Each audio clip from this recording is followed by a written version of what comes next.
Ao vivo. Alô, como vai você, meu amigo? Tudo bem? Tudo na paz? Estamos de volta aqui, mais uma terça-feira abençoada diante de Deus. Eu quero ser muito grato a Deus pela sua vida. Que você tenha tido uma semana boa, que Deus tenha sido com você. Que a bênção de Deus seja sobre a sua vida. Eu estou hoje aqui para nós falarmos mais uma vez sobre escatologia. Quero contar com a sua presença. Convide alguém, manda um zap, um convite no Instagram, no Facebook, no YouTube, para alguém aí. Ou ligue para alguém mesmo para estar conosco. Vai ser um prazer muito grande a sua companhia. Eu queria, antes de nós começarmos, lermos uma palavra da parte de Deus para o nosso coração e fazermos uma oração para que Deus esteja conosco nesta hora. Eu vou ser sincero a você que hoje eu fiquei pensando no que dizer a vocês. Porque o assunto arrebatamento é um assunto vasto, grande. E eu vou fazer talvez duas terças-feiras sobre esse assunto, ou três talvez, porque é muita coisa para se falar e o tempo que a gente tem é pequeno, mas eu acredito que se você me ajudar, a gente vai ter muito para conversar sobre esse assunto. E eu queria ler com você um versículo, Mateus capítulo de número 25.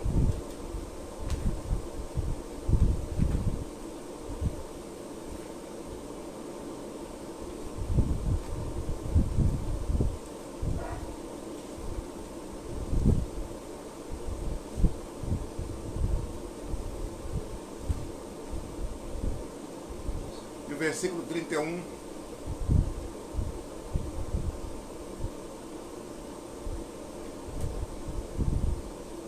Diz assim: quando vier o Filho do Homem na sua majestade e todos os anjos com ele, então se assentará no trono da sua glória.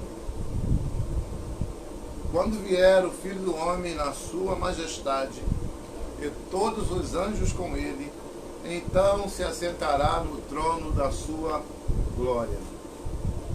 Texto maravilhoso da palavra de Deus. Vamos orar.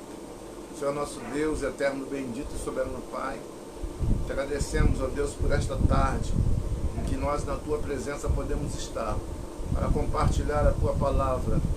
Em nome do Senhor Jesus nós clamamos a ti, Abba Pai. Venha sobre nós o teu Espírito, o Espírito de revelação, o Espírito de conselho do temor do Senhor. Oh meu Pai, orienta-nos, guarda-nos, dirige-nos, fala conosco, porque sem ti nada podemos fazer. Abençoa esta pessoa que está do outro lado, Senhor, deste aparelho, que ela também possa ser alcançada pelo Senhor, abençoada por ti. Visita seu coração, sua mente, sua casa, sua família. Dá-nos entendimento e seja conosco. Oramos em nome de Jesus. Amém. O assunto de hoje é arrebatamento.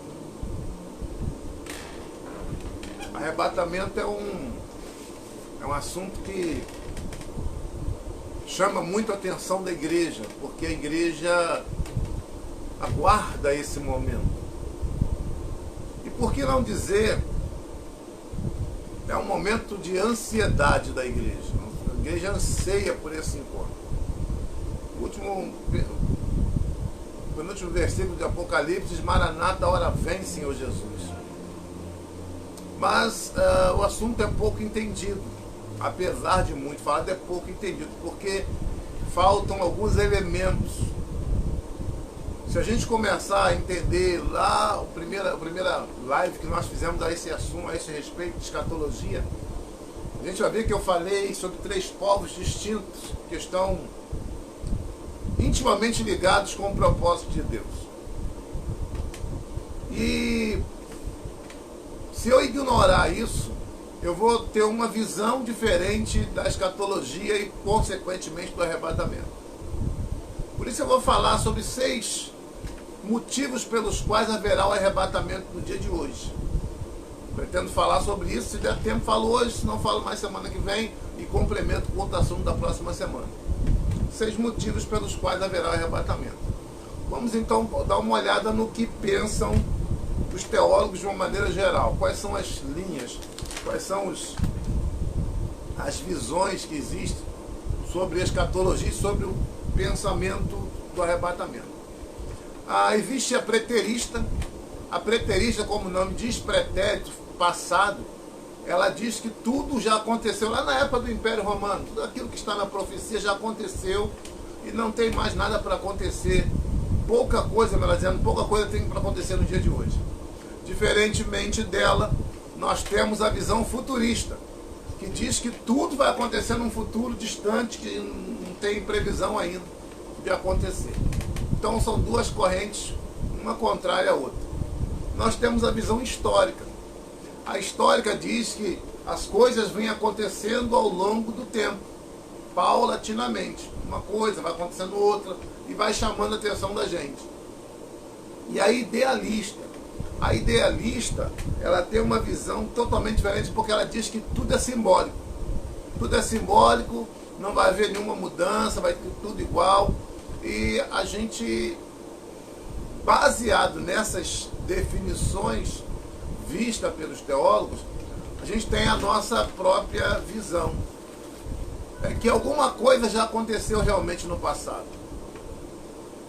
Quando Jesus diz, não ficará aqui pedra sobre pedra, quando ele olha para o templo e mostra para os seus discípulos aquela situação, ele está falando de uma coisa que aconteceu para ele ali, naquele momento era o futuro, porque Jesus morreu no ano 30 e alguma coisa,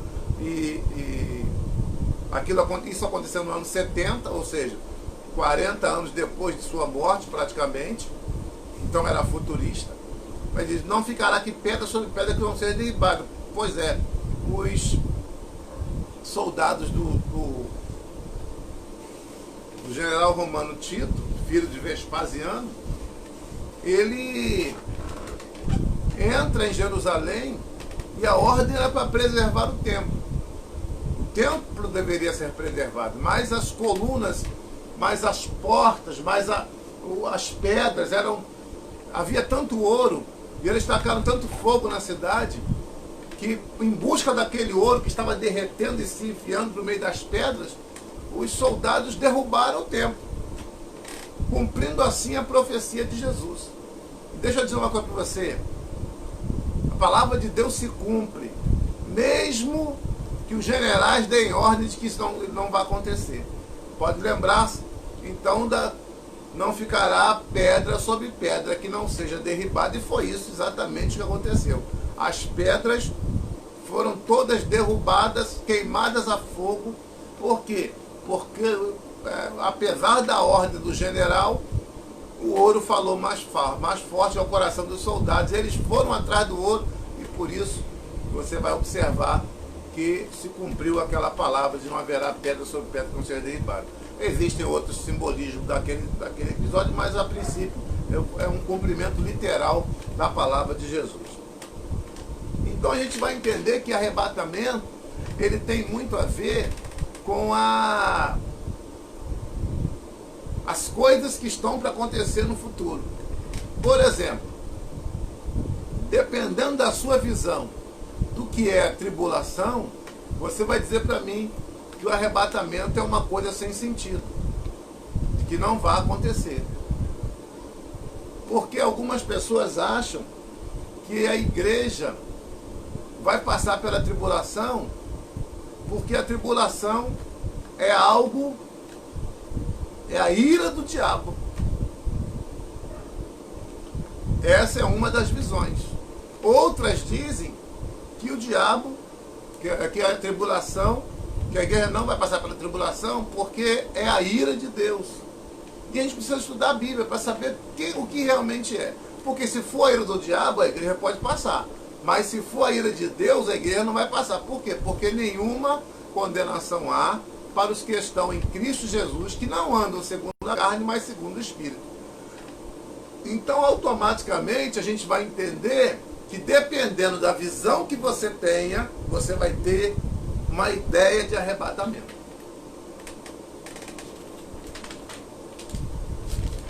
Então, eu quero primeiro dizer que o arrebatamento não é Jesus levando os crentes um a um. Não é isso. Jesus, não, Paulo morreu no ano 65 ou 63, se a memória não me falha. João morreu no ano 90. Não, nos anos 90, não é isso. Não é um morreu hoje, outro morreu. Não, não é isso. Isso não é arrebatamento. Arrebatamento é o momento em que todos os crentes, todos os que servem a Deus serão levados. Vou falar sobre isso na próxima semana. Hoje eu vou falar por que Deus enviará o arrebatamento. Por que o arrebatamento vai acontecer? Em primeiro lugar,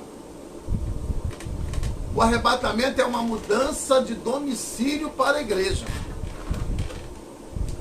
A igreja hoje, ela vive neste mundo, neste ambiente, e nesse ambiente a igreja, ela está proclamando o reino.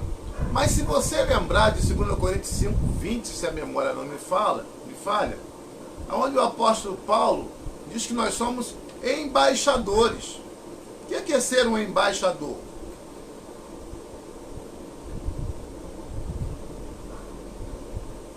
O que é ser um embaixador?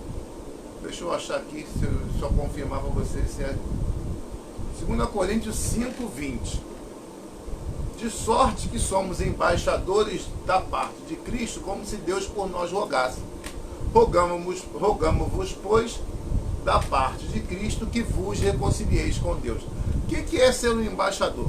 Embaixador é aquele que é enviado para outro país, que não é o seu país residente. Para outro país. E no outro país, ele vai exercer um braço do país de onde ele reside. Ele vai exercer aquele braço, porque ali ele vai tratar dos negócios do seu país. Então a igreja é uma multidão de embaixadores que estão negociando, estão tratando dos negócios do reino. E o que acontece quando há guerra entre os dois países? A primeira coisa que o país faz é dizer o quê? Chama de volta o seu embaixador para a sua pátria. Entendeu? Tranquilo aí, gente? Perguntas?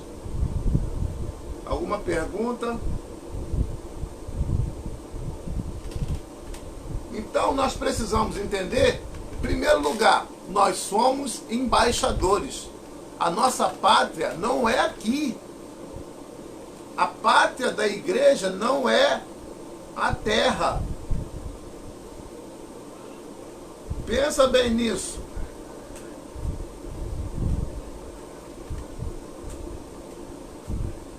Paulo chega a dizer em Efésios, no capítulo 1, que nós estamos assentados em lugares celestiais. Olha que coisa maravilhosa. A nossa pátria, ela é celestial. Ela não é terrena. Então, nós estamos aguardando aquele que vem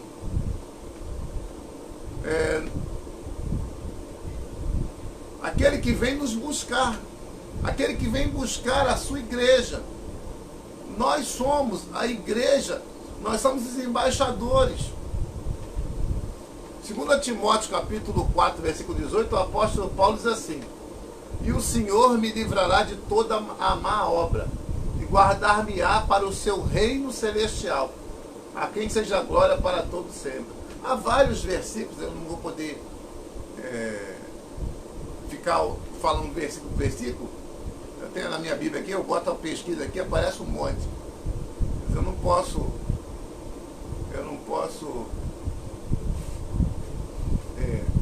ficar preso aqui, senão a gente vai parar nos versículos, se for falar. Mas se você colocar na tua Bíblia, pesquisa lá, pátria celestial, você vai achar que existem diversas menções da própria Bíblia dizendo para você que a sua pátria não é aqui, a sua morada não é aqui. Aqui é a morada dos gentios, mas não é a morada da igreja. João capítulo 14, Jesus chega a dizer assim: e se eu for e vos preparar lugar, voltarei outra vez e vos levarei. Se ele está dizendo vos levarei, ele não está dizendo vou carregar vocês para o monte Ararat, eu não vou levar vocês para a Cordilheira dos Andes, eu não vou levar vocês para a Cordilheira dos Andes, não vou levar vocês para o Monte Sinai, eu não vou levar vocês para o Everest, vos levarei para mim mesmo, para que onde eu estiver, estejais vós também. Onde ele está hoje? Onde ele está hoje? Para pra pensar. Ele está, nesse momento, se preparando para vir buscar você, para vir buscar a igreja, nós, embaixadores de Cristo. Nós somos embaixadores. Deus fala por nós. Deus nos usa. Mas o mais importante é que você que está afastado precisa voltar a fazer parte dos embaixadores do Rei. Você precisa voltar a fazer parte dos embaixadores do Reino de Deus. Por quê? Porque brevemente a trombeta soará. E os que morreram em Cristo serão transformados. E nós que estamos vivos seremos arrebatados para estar para sempre com o Senhor. Encontraremos o Senhor nos ares para estar para sempre com o Senhor. Eu não estou dizendo que a guerra não vai voltar para a terra, não é isso que eu disse, presta atenção. Mas a nossa pátria é a celestial. Nós somos um reino de sacerdotes celestiais. Fomos içados, fomos levantados por Deus para isso. É por isso que 2 Coríntios 5, 17 diz lá, aquele que está em Cristo, as melhores tradições dizem isso, é nova criação. Por que nova criação? Porque nós estamos sendo transformados. Transformados para quê? Estamos sendo transformados para poder morar num lugar que hoje nós não conseguiríamos. E aí eu vou trazer para você uma tese muito fácil, uma explicação muito fácil, que é a tese do ambiente. Qual é o ambiente que vive o peixe? A água. Se você tira o peixe da água, ele morre. Qual é o ambiente que vive o pássaro? No ar. Se você pega o pássaro e joga ele, afunda ele dentro d'água, ele morre. O homem anda sobre a terra, mas se você pegar e jogar dentro d'água, ou se você levar lá para as alturas onde vive a águia, onde os grandes, os pássaros, né, que conseguem voar mais alto, o homem não consegue viver lá. Então, Deus está criando dentro de nós um ambiente do céu. Para isso ele colocou dentro de você o Espírito Santo. O Espírito Santo está dentro de você para te transformar a cada dia num ser que vai morar no céu. Paulo falou isso em Coríntios. Quando ele diz: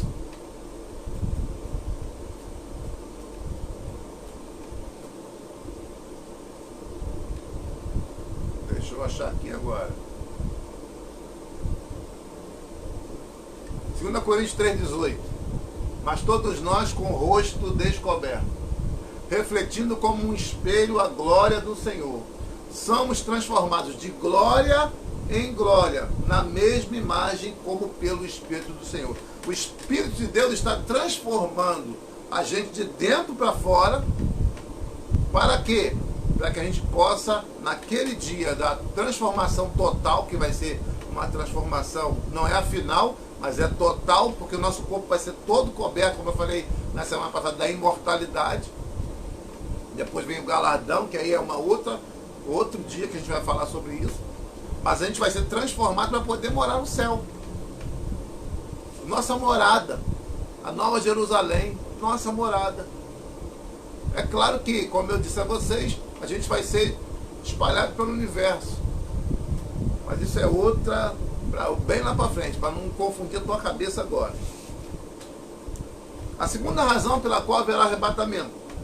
O arrebatamento é um livramento. 1 Tessalonicenses capítulo 1, versículo 10, o apóstolo Paulo, ele nos diz: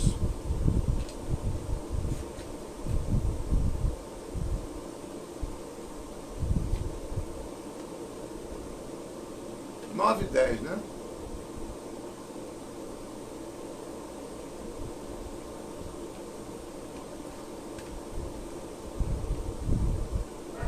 Porque eles mesmos anunciam de nós qual a entrada que tivemos para convosco, e como dos ídolos vos convertestes a Deus, para servir o Deus vivo e verdadeiro, e esperar dos céus a seu Filho, a quem ressuscitou dentre os mortos, a saber, Jesus, que nos livra da ira futura. Foi o que eu disse antes. Dependendo da visão que você tenha dessa ira futura, você vai acreditar no arrebatamento ou não. Ou você vai colocar de que não existe arrebatamento. De que não existe milênio, não existe arrebatamento. Depende da visão que você tenha, tá? Terceira mudança, terceira razão.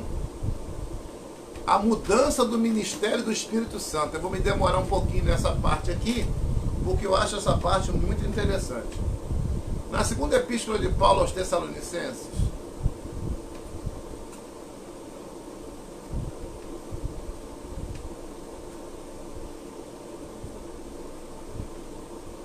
no capítulo 2, há um versículo 7, que merece a nossa consideração por alguns instantes.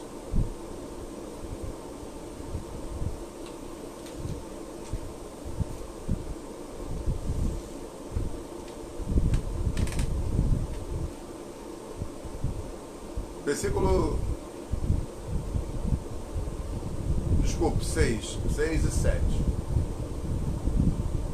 E agora vós sabeis o que o detém, para que a seu próprio tempo seja manifestado.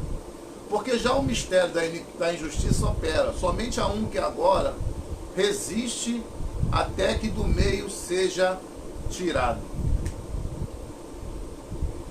Pensa comigo aqui. Durante muito tempo nós ouvimos falar que o Espírito Santo ia sair da terra. Não, o Espírito Santo vai ser tirado da terra, por isso o anticristo vai se manifestar. Não é bem isso. Gente, Deus não tem como se encolher. Deus é Deus em qualquer lugar. Ele não deixa de ser Deus. Nem Cristo, quando veio à terra, em que ele abriu mão de usar os atributos divinos, ele deixou de ser Deus, ele continuou sendo Deus e homem. O Espírito Santo, ele está em todo lugar. Deus está no céu, Deus está na terra, Deus está no inferno, Deus está em todos os lugares. Deus é onipresente. Só que Deus se manifesta através de seus atributos em algumas áreas, e em outras áreas não. Em algumas áreas Deus faz determinadas coisas, em outras áreas Deus não faz. Porque vai depender das pessoas que estão ali. Como assim? Você vai lembrar Jesus caminhando em Nazaré, naquela região, não pôde fazer muitos sinais.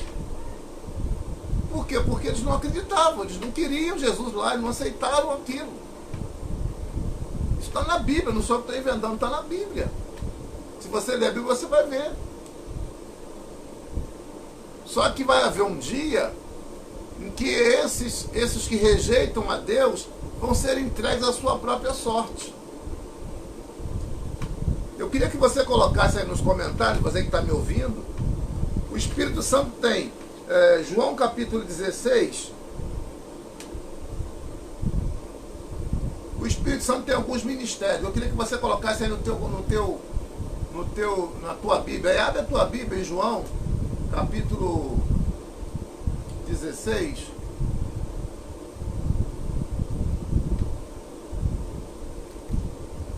Os versículos 7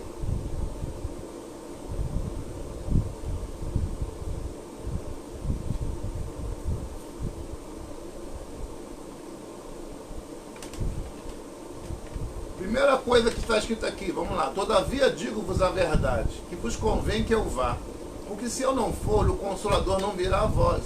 Mas quando eu for, vos enviarei. Em primeiro lugar, o Espírito Santo é consolador. O que é o consolador? É aquele que junto com você, na hora da luta, na hora da dificuldade, ele está trazendo consolo para o teu coração. Esse tipo de consolo é um consolo que só vem de Deus, que só Deus pode dar. E o consolo é algo tão tremendo que ele consegue envolver o seu coração triste, ferido, e ele consegue fazer com que as feridas sejam cicatrizadas. Aí Jesus está falando isso, aí o versículo 8. Mas quando ele vier, convencerá o mundo do pecado, da justiça e do juízo. Do pecado porque não crê em mim. Da justiça porque vou para o Pai. E do juízo porque o príncipe desse mundo já está julgado. Então uma dessas facetas aqui vai ser, o Espírito Santo vai deixar de agir nessa área. Eu queria que você colocasse aí. Ele vai deixar de ser consolador, ele vai deixar de ser aquele que convence do pecado, aquele que convence da justiça ou aquele que convence do juízo. O que é que você acha? Coloca aí nos comentários. Só para eu não falar sozinho.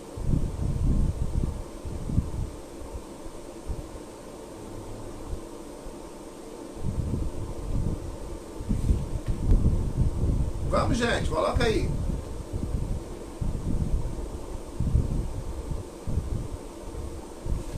O Espírito Santo não vai sair da terra.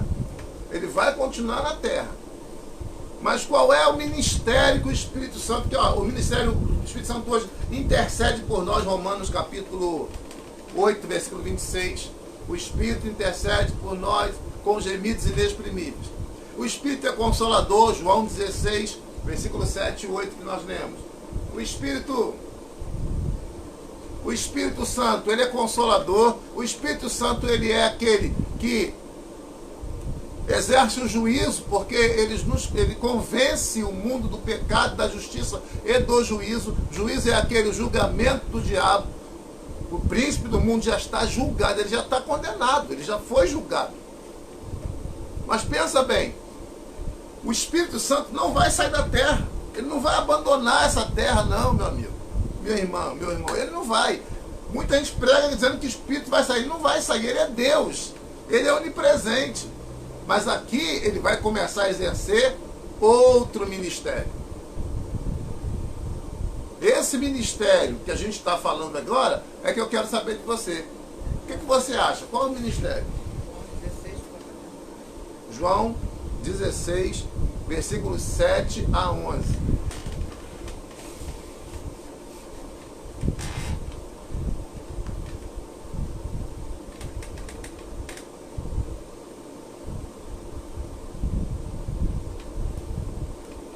João 16, versículos 7 a 11, fala sobre os ministérios do Espírito Santo. O que o Espírito Santo veio fazer na terra? Ele veio tomar o lugar de Jesus. É claro que não tem só esses ministérios. Mas se você olhar, eu queria que você lembrasse só de uma coisa. Antes de você responder, pensa bem. O mundo espiritual é um só. Não existe um mundo ao que acessam os espíritas, o mundo que acessam os crentes, o mundo onde Deus está. Não são mundos separados. O mundo espiritual é um só. Os anjos estão no mesmo mundo espiritual, a igreja está no mesmo mundo espiritual, Deus está no mesmo mundo espiritual, só que são níveis diferentes. Não há compartilhamento, são níveis de entendimento diferentes. Nível de compreensão, nível de visão diferentes. Mas esse é um assunto para outro dia, senão a gente vai ficar... vai surgir muita dúvida. Mas eu quero só que você pense assim: o Espírito Santo vai sair da terra? Eu já disse que não. Agora, qual o ministério que vai deixar de existir quando o Espírito Santo retirar a igreja? Porque nós lemos aqui em 2 Tessalonicenses capítulo 2, que ele vai ser tirado do meio. O que vai ser tirado não é o Espírito Santo, mas é o ministério do Espírito Santo. Há uma diferença, gente, presta bem atenção. É um ministério do Espírito Santo que vai ser retirado para que o homem da iniquidade se manifeste, para que o anticristo apareça. Ele pode estar vivo hoje, pode, mas existe um ministério que está hoje ainda impedindo que ele se manifeste. O ministério do Espírito Santo, porque eu não tenho poder de impedir que o anticristo se manifeste. Mas eu sei muito bem que o Espírito Santo, que está na minha vida, que está na tua vida, ele está impedindo que esse espírito do anticristo, que o anticristo se manifeste. Mas a Bíblia diz que o espírito dele já está agindo. Qual é o objetivo do Espírito dele agir? É esfriar a tua fé. Por quê? Porque se ele te esfriar, automaticamente a iniquidade, porque a Bíblia diz que por se multiplicar a iniquidade, o amor de muitos esfriará. O amor esfriando, a iniquidade toma conta. Baixa a sua imunidade espiritual. O que eu quero que você entenda é que o Espírito Santo vai agir sempre na igreja. Ele está na igreja, ele forma, ele é que une a igreja, é ele que mantém a igreja unida, é ele que está preparando a noiva para encontrar com o Cordeiro, para encontrar com Deus. Mas é importante você entender que vai chegar um dia em que essa igreja vai ser retirada da terra, ela vai ser levada, e junto com ela um ministério precioso do Espírito Santo vai sair daqui. Qual é que você acha que vai ser? Deixa eu ver aqui. Yara, do pecado.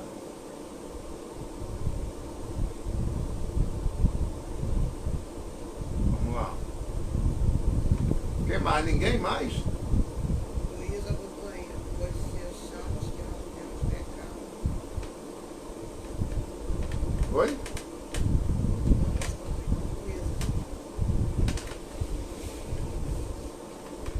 Sim, mas aí eu falei 4 ministérios do Espírito Santo: Consolador, convence do pecado, da justiça e do juízo. Ou seja, nesse convencimento ele convence do pecado, da justiça e do juízo.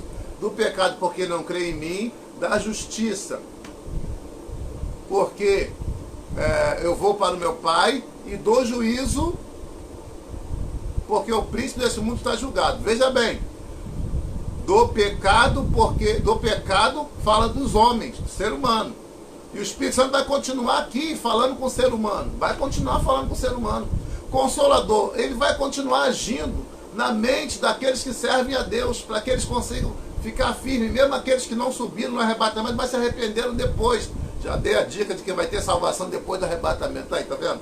Eu não sei fazer essas coisas. Mas você vai lembrar que Jesus falou o seguinte, olha, vê nesse versículo 7, a resposta do próprio versículo. Olha só, versículo 10. Da justiça, porque vou para o meu Pai e não me vereis mais. Por que da justiça? Por quê? Porque quando o Espírito levar a igreja, a justiça vai junto. Como assim não haverá justiça? Haverá, mas não vai ser a justiça que nós temos hoje. Olha o que Jesus falou: da justiça porque vou para o Pai. O que ele está falando? Enquanto ele estava aqui, ele era a justiça presente. Mas ao sair, a justiça vai ser exercida pelo Espírito Santo. Só que hoje você reclama da injustiça e alguém te escuta. Mas nesse tempo em que o anticristo for o rei do universo, o rei do universo nunca vai ser o rei desse mundo, ou pelo menos o príncipe, que a Bíblia chama de príncipe, não chama de rei porque ele não é rei mesmo. Essa justiça que a gente tem que viver clamando por ela, quem vai clamar por justiça? Quem vai clamar por justiça? Só quem morrer aqui. Por isso que você vai encontrar em Apocalipse capítulo 7, uma multidão embaixo do trono de Deus, é o 6 ou o 7, tem 2 lá, que diz assim: até quando, ó justo governador, não julgarás o nosso sangue daqueles que foram, o nosso sangue daqueles que nos mataram na terra? É eles clamando por justiça, porque não vai haver mais justiça na terra. Lembre-se que Jesus falou assim, ó, mas buscar em primeiro lugar o seu reino e a sua justiça. Essa justiça que nós conhecemos hoje, que vem da parte de Deus, Deus vai entregar os homens à sua própria sorte. Gente, a pior coisa que tem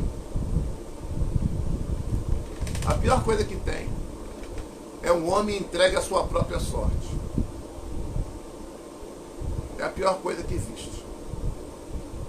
Ele já não ouve mais Deus, ele não dá atenção ao que Deus fala, ele não quer saber o que Deus quer, ele não vai buscar a Deus, e é exatamente esse o problema. O homem entrega a sua própria sorte, ele vai fazer coisas que ele digamos assim, que ele nunca imaginaria que poderia fazer. Existe uma série que meus filhos gostam de ver, é uma série que fala dos Estados Unidos, parece-me que é Estados Unidos, não sei o nome, até esqueci de perguntar para eles, em que durante 24 horas você pode fazer o que você quiser. Você pode matar, você pode roubar. Qual é o nome? 12 horas o nome da série. Você pode fazer o que você quiser, você é livre para fazer o que você quiser. E aí você vê atrocidades, pessoas fazendo coisas terríveis. Basta você olhar, olha o cenário mundial hoje. Qual é a justiça que nós estamos vendo hoje? Justiça da parte do homem.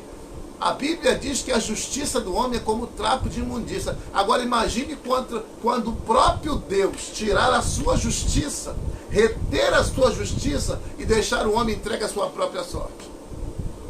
Já pensou nisso?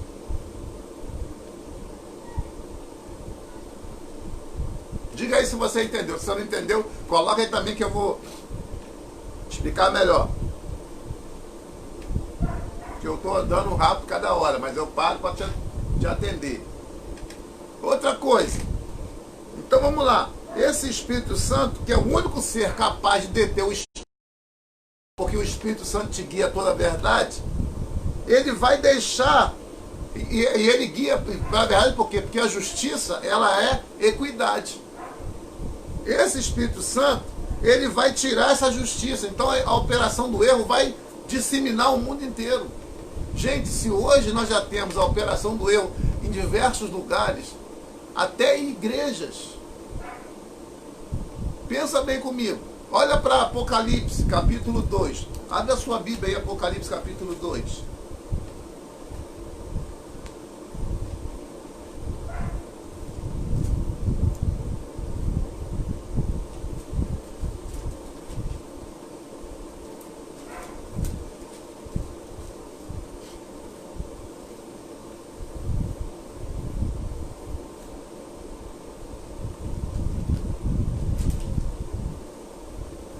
Capítulo 2, versículo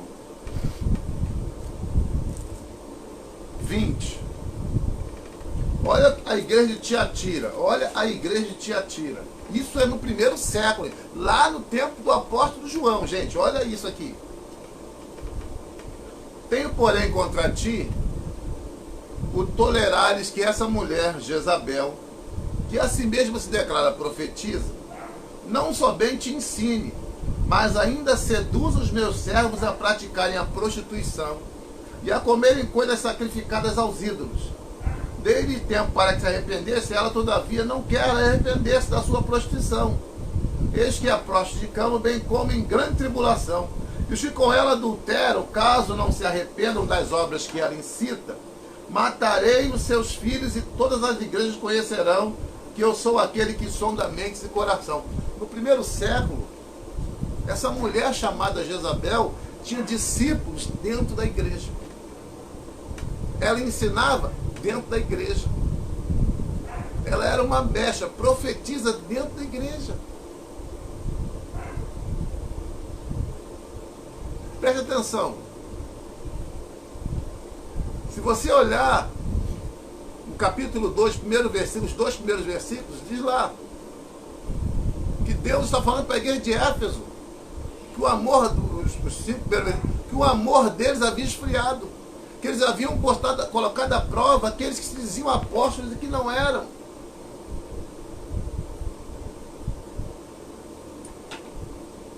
Então você imagina que nesse tempo, gente, quando a igreja foi arrebatada, essa operação do erro, ela dentro da igreja aqui, ela estava dentro da igreja. Imagine que não vai ser a próxima igreja. A igreja depois do arrebatamento, como é que vai ser? O que não vai ser essa operação do erro? Vou falar sobre isso numa das lives daqui da frente, quando eu vou falar sobre o anticristo. Tá? Vou falar sobre o anticristo, vou falar sobre essa operação, depois vou falar um dia só sobre o anticristo. Tem gente que fala, é o Papa, não sei quem, não sei... Tá? A gente vai falar sobre isso, mas só lá pra frente. Deixa eu terminar aqui a questão do arrebatamento, senão não Então essa operação do erro ela vai ser algo tão tremendo que as pessoas vão estar pensando que vão estar servindo a Deus, fazendo coisas, pensando que estão fazendo para Deus. E Jesus chegou a dizer, chegará um tempo em que muitos procurarão matar-vos, pensando estar fazendo um serviço para Deus. Olha o que a operação do erro faz. Ela convence a mente da pessoa de uma forma tão tremenda que a pessoa entende que aquilo que ela está fazendo, ela tem que fazer porque ela está fazendo para Deus. Só falei a terceira, né? Tem que pular para a quarta logo. Jesus. Agora passa rápido. Falei 4? Falei. O arrebatamento é um marco inicial do final do tempo da graça. Graça é favor imerecido. O tempo da graça ele vai ter um final. Diferente, tá? Presta atenção. Diferente do final do tempo dos gentios. O tempo dos gentios vai até o milênio. Vai passar pela tribulação, grande tribulação, até o milênio. Mas o tempo da graça termina quando a igreja sai da terra. Porque hoje você tem a graça para vencer. Aí algumas pessoas chegam a dizer assim, quer dizer então que eu só vou conseguir a salvação pelo meu próprio braço, se eu for, digamos assim, eu vou ter que pagar minha salvação. Ninguém consegue pagar a salvação, gente. Não tem preço que pague a salvação. Você vai aceitar o perdão de Deus. Você não tem poder com a sua própria vida, porque você só teria poder de salvar a si mesmo se você fosse uma pessoa sem pecado. Você é sem pecado? Você é uma pessoa perfeita? Você é uma pessoa perfeita? Deixa eu diluir isso aqui. Fala com você aqui. Está muito escuro aqui na minha coisa. Você é uma pessoa perfeita? Eu não sou. Melhorou. Não melhorou 100%, não melhorou. Eu não sou uma pessoa perfeita. Mas se você é, você não precisa nem de Jesus. Que quem é perfeito não precisa de salvação. Já está salvo. Mas se você é imperfeito, você precisa de um Salvador. Se você comete pecado, você precisa de um Salvador. E é isso que é a graça. A graça é o pagamento de uma dívida impagável. É algo que você não pode pagar, mesmo que você fique ajoelhado a vida inteira. Mesmo que você fique orando a vida inteira. A graça é um favor impagável. É uma dívida que você não tinha como pagar. E Deus foi lá, pagou a sua dívida, rasgou a cédula, ou seja, a nota promissória que era contra a tua vida, e cravou na cruz. Isso é a graça. Então não adianta você dizer para mim, não, mas pastor, o tempo da graça, meu amigo, acaba com a igreja. É a finalização com a igreja. E depois desse tempo da igreja, você vai ficar aí, poderá ser salvo sim. Mas pensa bem, se hoje você não consegue ficar de pé, como você vai conseguir depois? Se a iniquidade vai aumentar. Porque a Bíblia diz, olha o que a Bíblia diz. Olha o que a Bíblia diz, presta atenção, olha o que a Bíblia diz. Que haverá um tempo como nunca houve. Sabe o que é uma coisa que nunca houve? Nunca houve. A pessoa, nós estamos na pandemia, nós estamos presos em casa. Gente, peste bubônica, a peste negra, a espanhola e tantas outras que teve, que o pessoal ficou preso em casa. Morreu metade da Europa, gente. Não vai nessa história, não. Vai ser algo que nunca aconteceu. Algo que nunca aconteceu é algo que eu não tenho ideia do que seja. Nem você tem. Mas aí vai morrer muitos crentes. Presta atenção. Primeiro século, os crentes eram levados para as arenas. E lá soltavam os leões. Em Roma, em diversos lugares do mundo. Os crentes eram colocados como espetáculo. Tacavam fogo nos crentes, jogavam óleo neles, tacavam fogo neles em praça pública para iluminar a noite. Mas Jesus falou que é algo que nunca aconteceu antes. Imagina o que vai ser, gente. Imagina o que vai ser isso. Por isso, meu conselho para você: não larga Jesus não, meu filho. Não larga Jesus não. Não larga, porque a coisa vai ser séria demais. Vai ser muito séria. Vai ser algo muito tremendo, muito tremendo. E o meu desejo é que você não faça parte daqueles que vão ficar para ver. Não, eu vou ficar, eu quero ver como é que é esse negócio. Não fica não. Fica não. Por que não? Porque se você olhar, gente, presta atenção, será um tempo e coisas que vão acontecer que não tem precedente. Não tem nada igual na história da humanidade. Versículo Mateus 24, 21 resume bem isso. Olha o que Jesus falou. Porque haverá então grande aflição, como nunca houve desde o princípio do mundo até agora. Gente, ó, teve dilúvio, 2 grandes guerras mundiais, fora as outras guerras locais que houveram guerras, escravidão,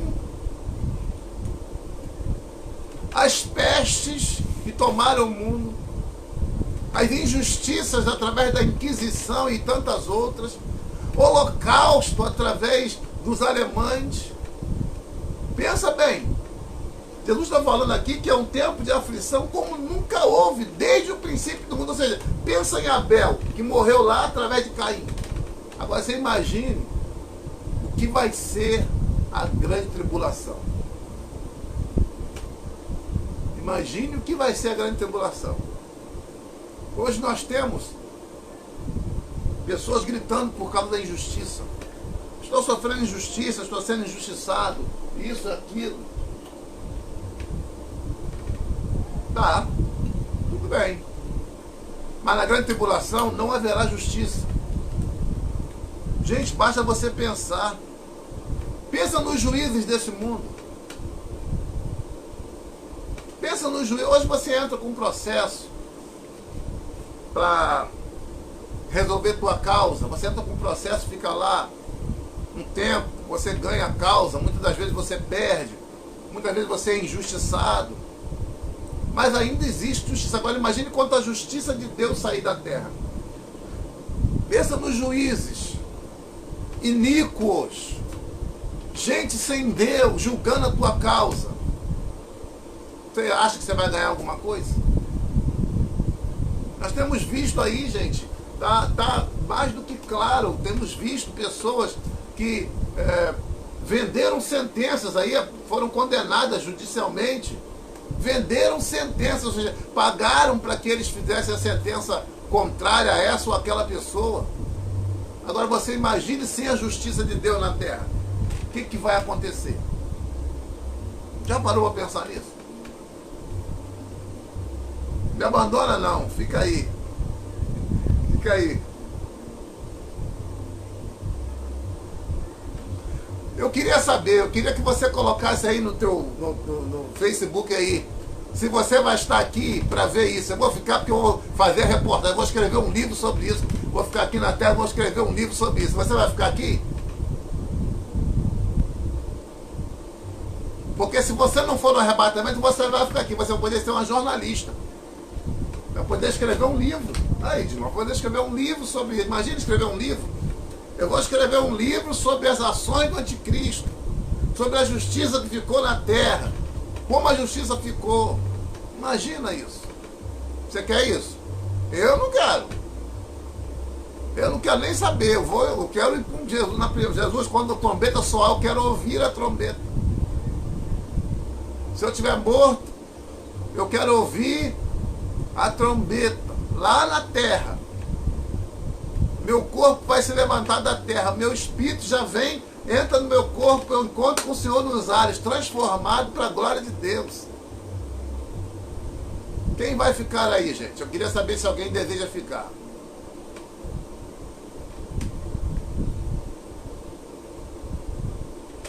Quinta razão pela qual o arrebatamento vai acontecer. No monte, somente 3 pessoas viram Cristo em glória. Mas no arrebatamento, nós veremos a sua glória porque teremos da sua glória. Olha que coisa linda, Filipenses 3:21. Lê aí na tua Bíblia.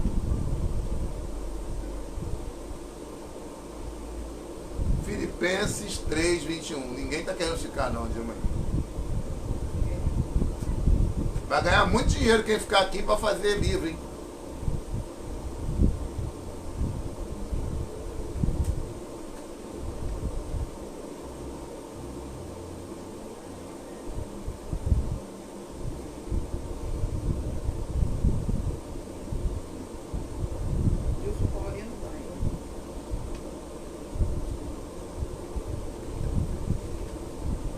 Olha Filipenses 3:20-21. Mas a nossa cidade está nos céus, de onde também esperamos o Salvador, o Senhor Jesus Cristo, que transformará o nosso corpo abatido para ser conforme o seu corpo glorioso. Oh, maravilha! Segundo o seu eficaz poder de sujeitar também a si todas as coisas. Meus irmãos, só fica aqui quem não quer ter corpo glorioso, gente. Olha que coisa linda. Transformará o nosso corpo abatido. Abatido pelo quê? Pelo tempo. Abatido pelas doenças. Abatido pelas dificuldades. Abatido pela ansiedade. Abatido por uma série de problemas. É claro que Deus cura a doença, Deus liberta da ansiedade. Deus faz tudo isso. Mas o nosso corpo não vai ter mais isso. Nós não vamos ter mais pecado, mais tristeza, mais decepção, mais dor, mais sofrimento, mais dúvida, mais medo, mais tentação, mais ódio, mais insuficiência. Nada disso. O MacArthur aqui diz, nada disso vai nos afetar mais. Hoje você sai de madrugada e a rua está vazia, está deserta, você fica com medo. Medo de encontrar com alguém para fazer mal. Mas nesse tempo do arrebatamento, esse medo não vai existir nunca mais. Não haverá mais esse medo, essa tristeza, essa dor, essa decepção. Isso tudo vai deixar de existir. E eu estou falando para alguém hoje aqui, o Espírito Santo fala comigo, que está magoado. E está sustentando essa mágoa no seu coração. Mas Deus está dizendo a você que o tempo da decepção vai até o arrebatamento. Mas com mágoa você não pode. Você tem que liberar essa mágoa. Você tem que tirar essa mágoa do teu coração. Você tem que agir em teu próprio favor, porque essa mágoa está te matando, está tirando a tua fé, está tirando o teu ânimo, está tirando a tua disposição. Oh,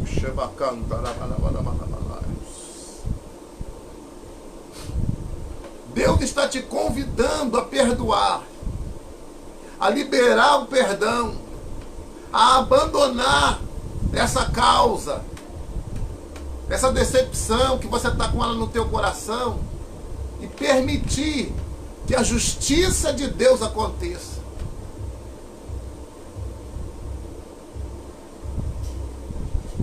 Lembre-se, não é o pecado que vai nos impedir de chegar no céu, não é isso.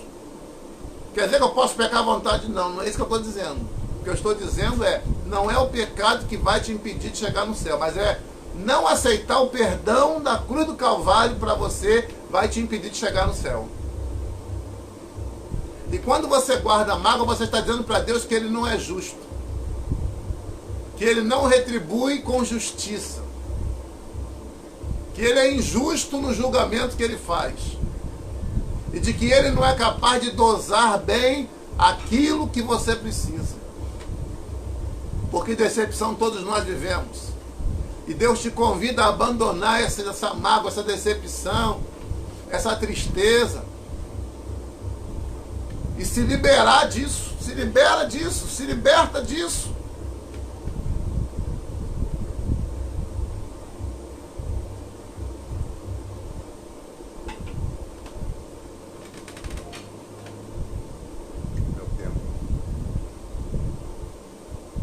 A sexta coisa.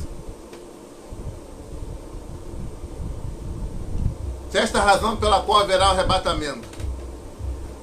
O arrebatamento vai acontecer para mostrar quem serve e quem não serve a Deus. Gente, o objetivo da sua conversão tem que ser crescimento. Você que está acomodado, você que está... Ah não, pastor, já aceitei Jesus, já sei que vou para o céu, vou ficar aqui deitado esperando Jesus voltar. Você não sabe o que é arrebatamento. Presta atenção. O dono da casa ia fazer uma viagem. Mateus capítulo 25. E ele entrega para seus criados uma mina. Para um, 3 para outro, 5 para outro. E ele volta, vai embora. Ele vai embora. Um dia ele volta. E teve um cara que fez igualzinho você. Ele falou, quer saber? Eu vou guardar, vou enterrar meu talento aqui. Quando ele voltar, entrega aqui teu talento. Só que ele deixou uma ordem. Sabe qual foi a ordem? Negociar até que eu venha. Ele não fez nada com aquilo. Ele não negociou o talento. E ele foi condenado não porque ele perdeu o talento. Ele foi condenado porque ele não negociou o talento que ele possuía. Está dando para você entender o que eu estou falando? Ele não foi condenado por ter jogado o talento fora. Não era isso. Ele foi condenado porque ele não negociou com aquele talento. Ele simplesmente chegou lá e devolveu o talento para o dono. Como ele assim, ó, pelo menos não perdi. Deus não chama acomodados. Nem Deus quer você acomodado. Deus quer você atuante, praticante. Deus quer você negociando até que Ele venha. Deus quer você trabalhando para Ele. Descubra qual é o seu ministério. Trabalhe no ministério que Deus te deu. Se entregue ao ministério. Faça com que esse ministério gere, com que ele seja um ministério prolífero, que ele seja um ministério frutífero, que ele seja um ministério que traga outros para o convívio de Cristo. Eu quero dizer uma coisa para você, Deus não chamou a gente para ganhar almas somente, Deus nos chamou para fazer discípulos. E sabe o que é fazer discípulo? Fazer discípulo é ensinar alguém a ser como você. É ensinar alguém a ser um ganhador. É ensinar alguém a ser um trabalhador. Por quê? Porque os crentes se acomodaram e se acostumaram. Desculpa, eu vou falar uma coisa aqui. Eles foram treinados para frequentar a igreja. Muitos deles. Mas eles não foram treinados para viverem a palavra. A palavra é muito mais do que frequentar um templo. O templo é necessário muito. Eu não estou aconselhando você, você saia do templo, não é isso. Mas o chamado de Deus não é para você ir para o templo e falar, eu vim aqui receber, só vou receber. Aí vai para casa dormir, não é isso. Você vai para o templo, recebe instrumentos, recebe armas, recebe força, você recebe para fazer o quê? Para você ir para lá, para fora, para o mundo e mostrar aquilo que Deus fez na tua vida. E mostrar aquilo que Deus tem em você.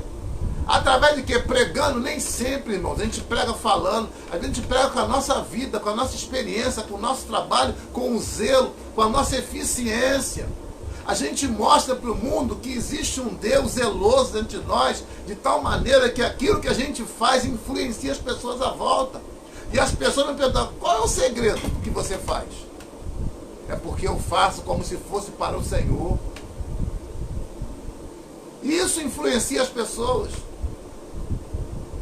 E o arrebatamento vai exatamente tirar essas pessoas. A gente lê assim, haviam duas no campo, uma foi levada, outra foi deixada. Muita gente pensa que isso aí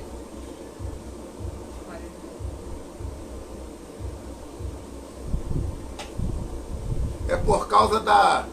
Ah não, é porque uma estava dormindo, outra não estava, outra estava trabalhando. Não, as duas estavam trabalhando. Mas qual era o tipo de trabalho? Jesus não veio para dividir. Ah não, tem dois crentes cheios de Deus aqui, ele vai dividir, ele vai levar os dois. Mas um crente mais ou menos, que vive uma vida de pecado, sem perdão, sem se consertar com Deus, e um crente que anda, que procura andar no caminho do Senhor, eu não estou dizendo que ele não peque, não é isso que eu estou dizendo, pelo amor de Deus, entenda isso. Ninguém consegue, não há ser humano que não peque. Todos nós pecamos. Não é isso. O que está acontecendo, e principalmente na igreja, hoje nós temos igrejas cheias. Mas tem gente que não aceitou o perdão de Deus, está até na igreja. E você vai ver que Jesus fala certa vez, apartai-vos de mim, mas Senhor, no teu nome, nós fizemos isso, fizemos aquilo, nós fizemos aquilo outro, nós vimos anjos, nós levantamos catedrais, nós fizemos um monte pular lá para dentro do mar, mas não é isso que faz você ser salvo. Não é isso que vai abrir a porta, o portal do céu para você. O que vai abrir o portal do céu para você é você aceitar o perdão oferecido na cruz do Calvário. Não há salvação fora de Cristo. Não há salvação fora de Cristo. Isso é ponto final. Não há salvação fora de Jesus Cristo. Ah, mas eu dou esmola. Pode dar. Toda a tua fortuna. Pode entregar para os pobres. Mas fora de Cristo, Paulo disse que se eu doar toda a minha fortuna para os pobres, mas não tiver amor, e esse amor de Deus quer se derramar na tua vida. Esse amor de Deus quer se derramar no teu coração hoje, agora, nesse instante. Deus quer falar com você. O Espírito Santo está convencendo você porque ele ainda não foi embora.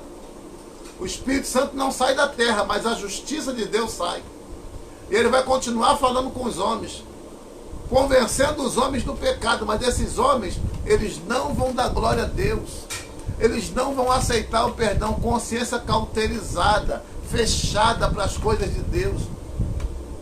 Hoje você vê um fenômeno sobrenatural, os homens dizem assim, é coisa de Deus. Alguém diz assim, não, isso aí é só a natureza.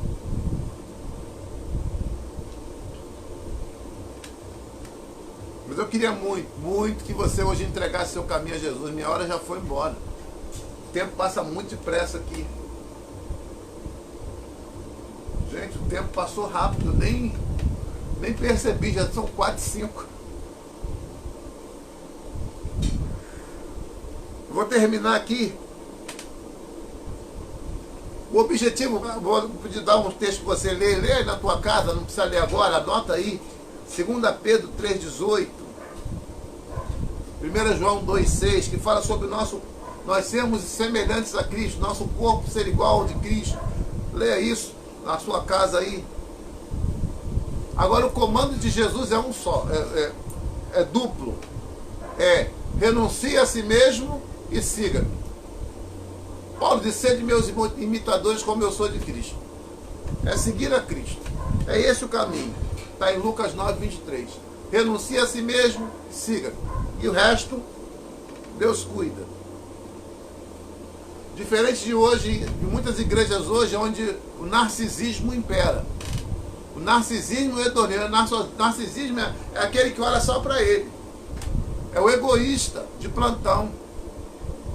É aquele que vê seu irmão em dificuldade e vira as costas.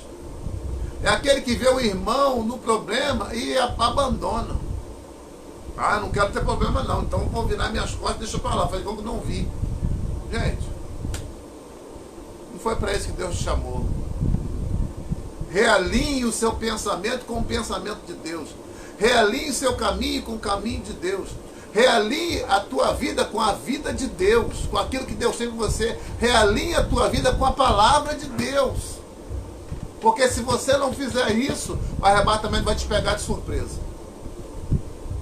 Na semana que vem eu continuo com o arrebatamento. Eu quero ver se eu vou ver se eu consigo uma pessoa para fazer um bate e volta comigo aqui, para a gente conversar sobre isso, online mesmo, para a gente conversar sobre a aula de hoje, para a gente poder tirar mais assuntos da aula de hoje e principalmente sobre arrebatamento, que na aula que vem a gente vai ter.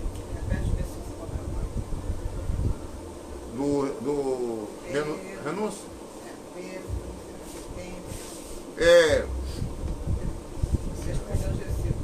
2 Pedro, capítulo 3, versículo 18. 1 João, capítulo 2, versículo 6. E o renunciar é Lucas, capítulo 9, versículo 23. É interessante que muitas igrejas hoje criaram um culto centrado no homem. E esse culto centrado no homem é o culto para agradar alguém. Aí a gente vai para o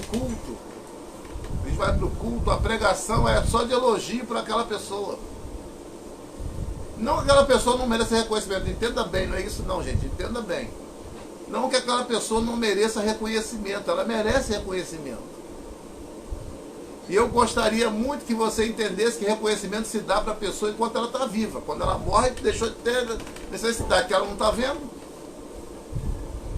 Mas a palavra de Deus é a palavra de Deus, gente. O Evangelho é para ser pregado para que as pessoas se convertam, para que as pessoas tenham uma confrontação da sua vida pecaminosa e entendam que elas precisam mudar.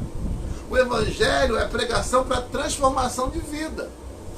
Se não houver transformação de vida, se não houver esse ingrediente, você vai estar pregando a esmo. E hoje a gente está muito nisso, do Evangelho centrado no homem, no que o homem pode fazer. Não, o Evangelho é o que Deus pode fazer, porque o Evangelho é poder de Deus e não poder do homem. É poder de Deus para a salvação daquele que crê. Há 2 dias atrás eu fui ao cemitério fazer um ato fúnebre de uma pessoa que faleceu. E o marido dessa pessoa, ele havia conversado comigo já algumas vezes antes. E eu vou ser sincero a você, quando eu fui fazer o ato fúnebre, eu geralmente não faço isso. Ao término do ato fúnebre, eu fiz um convite para que alguém entregasse a vida para Jesus, entregasse o caminho ao Senhor. E foi exatamente naquele momento que aquela pessoa aceitou a Cristo. Gente, eu já vi ateu aceitando Jesus. Ateu! Pessoa que não acredita em Deus de jeito nenhum, que dizia que tudo é material, tudo é físico, que acabou, morreu, acabou. E aí eu vi essa pessoa se converter. Por quê? Porque eu não preguei o Luiz Fernando. A minha vida pregou isso, mas eu preguei Jesus. É essa a incumbência da igreja. E este evangelho do reino será pregado a todas as gentes e então virá o fim. Esse fim não é um arrebatamento, esse fim é depois do arrebatamento. Mas o evangelho vai ser pregado, continua sendo pregado. Quando a igreja for embora, vai continuar sendo pregado, porque o Espírito Santo vai continuar convencendo pessoas. Mas eu quero estar no arrebatamento. Eu quero subir com Jesus, eu espero que você também. Deus abençoe você. Eu realmente espero estar contigo no arrebatamento da igreja, estarmos juntos, subindo juntos para a glória de Deus. Para a glória de Deus. Deus abençoe você, Deus abençoe sua casa. Quero orar para terminar o nosso trabalho dessa tarde. Na próxima terça nós estaremos aqui. E eu queria que você mandasse as suas perguntas. Mande suas perguntas para a gente poder estar respondendo, para a gente estar aqui compartilhando com você.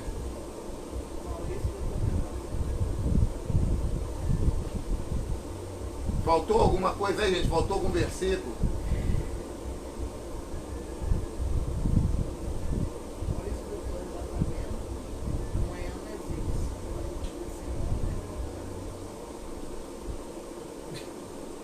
Faltou alguma coisa aí, gente? Na semana que vem a gente vai falar, eu tenho assim, alguma preocupação que você talvez esteja perdendo alguma coisa. Então você pergunta, reveja a live, tá bom? Não perde não. Na semana que vem nós estaremos falando ainda sobre arrebatamento, da segunda parte. Eu só falei por que vai acontecer. Agora eu vou falar o que vai ser o arrebatamento.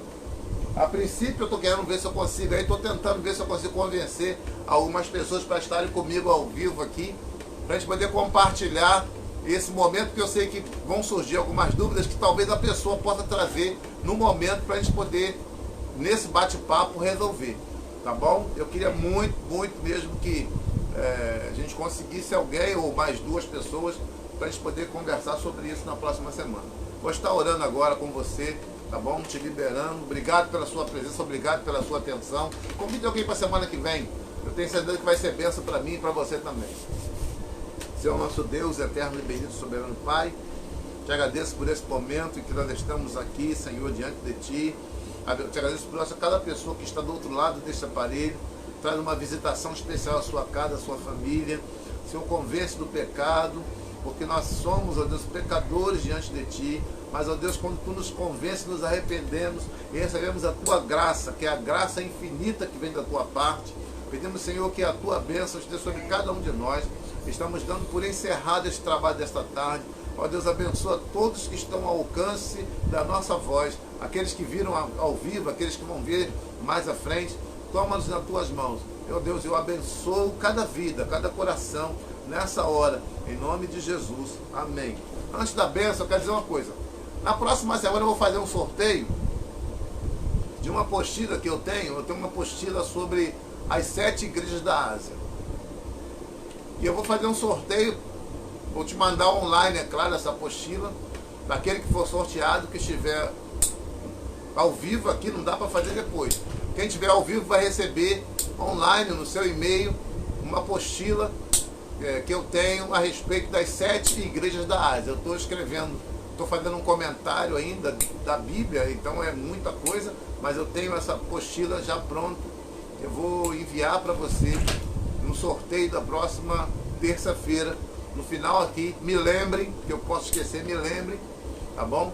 Agora a bênção apostólica. Que o grande e soberano amor de Deus, a graça bendita de nosso Senhor Jesus Cristo, as doces, gigas de santas consolações, a comunhão do Espírito Santo, se aqueles que aguardam a volta do Senhor, e todos digam amém. Deus abençoe você, Deus abençoe sua casa, Deus abençoe sua família, Deus seja com os teus. Amém.